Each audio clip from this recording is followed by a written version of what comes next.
Let me just give you a sense, Shahan. We are in one of the streets where people's belongings, yes, really have just been moved out of several buildings here in Windsor East. You can see people with their properties, they've just been evicted since the early hours of this morning. And what you see on this street, Shahan, is also a situation that you will see in two other streets in this particular area. And something that will certainly tell you, Shahan, that it's not only one building where these residents have been evicted, it's several buildings that these people have been evicted from. I'm going to be talking to one of them. Stanley, please talk to me, my friend. How are you, sir? Fine, and you, sir? I'm well, thank you. Please do come a little bit closer to me and tell me what's going on. The problem here we have here in Windsor, first we agree for Mafadi to pay the rent, but next month the rent has been up. We don't know what they want, because when we ask them to come to the meeting, we negotiate with them, they refuse to come. And once we pay the money in the account, so next month that account you paid money, they give you another account, but the return Mafadi also.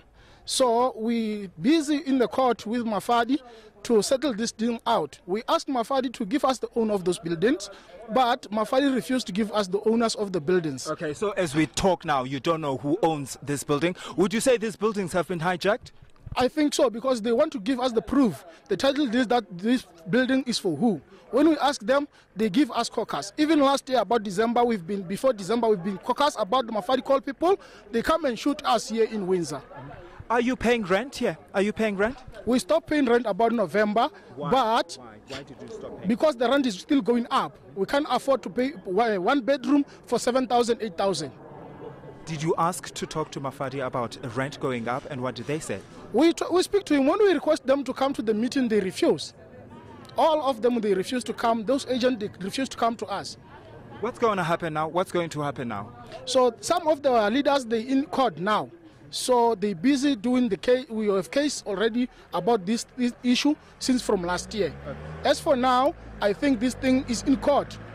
But only thing that I suggest, Mafadi, they must come through who is on those buildings, and they must come with the evidence. We don't refuse to pay the rent, because even now we don't need those money for paying rent. We have a trust account that we put money every month. Yeah. Those money, we put it for in case if the owner be coming out, then we can take the money and pay the rent. All right, thank you, sir, thank you. That's one of the people that's been affected by this eviction, Shahan, saying that, well, some of them have actually stopped paying rent because of the rental keeps on going up. But what he says is that they've asked to have meetings with the property agent that is managing these properties, so that they can have negotiations with some of the owners of these buildings. They're saying that that did not happen. And of course, they're saying that they have a trust account where even though they are not paying rental to Mafadi, they put that money into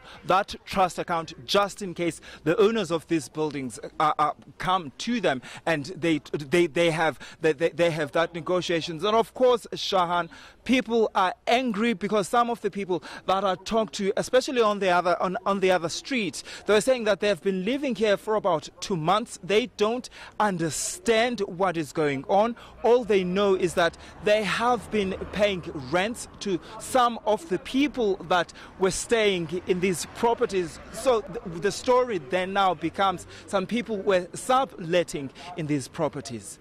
So I assume the fact that people haven't been paying rent since November, the owners went to court to remove them, and that proper processes were followed.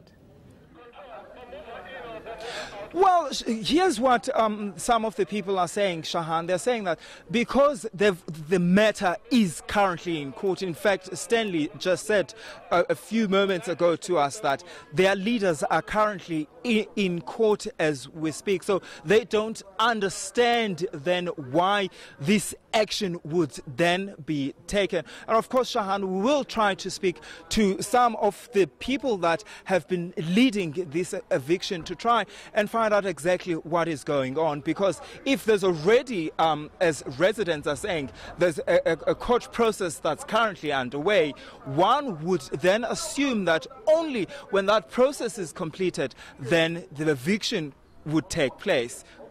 All right.